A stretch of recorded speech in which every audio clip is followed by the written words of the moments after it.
यदि आप बसों से कहीं बाहर आने जाने का प्लान बना रहे हैं तो उसे बदल दें, क्योंकि मुसाफिर बसें यात्रियों का परिवहन करने की बजाय चुनाव कार्य में इस्तेमाल करने के लिए अधिग्रहित की जा रही है।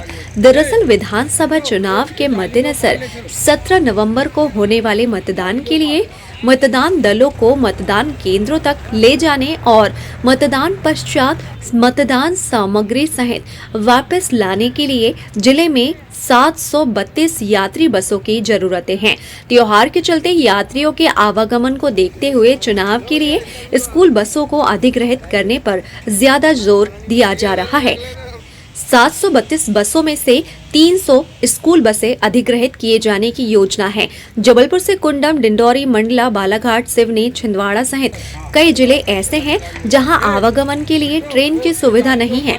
लोग बसों पर ही निर्भर हैं, लिहाजा ऐसे रूट की कम से कम बसें अधिग्रहित की जाएंगी और जबलपुर के आसपास चलने वाली बसें, सिटी के भीतर चलने वाली मेट्रो बसें और स्कूल बसों को अधिग्रहित किया जा रहा है। चुनाव के लिए अधिग्रहित की जाने वाली बसों को इस बार कृषि विश्वविद्यालय परिसर में खड़ा कराया जा रहा है, क्योंकि शहर की यातायात व्यवस्था को देखते हुए इस बार मतदान सामग्री का वितरण केंद्र और स्ट्रांग रूम के अलावा मतगणना स्थल भी कृषि विश्वविद्यालय परिसर में ही बनाया गया है।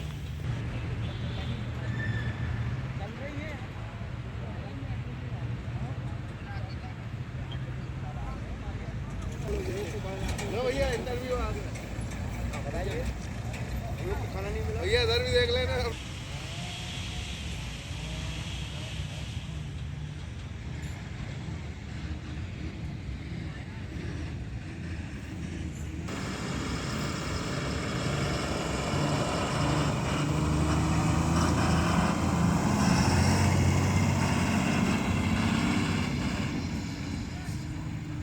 सत्रह नवंबर को मतदान दिवस है।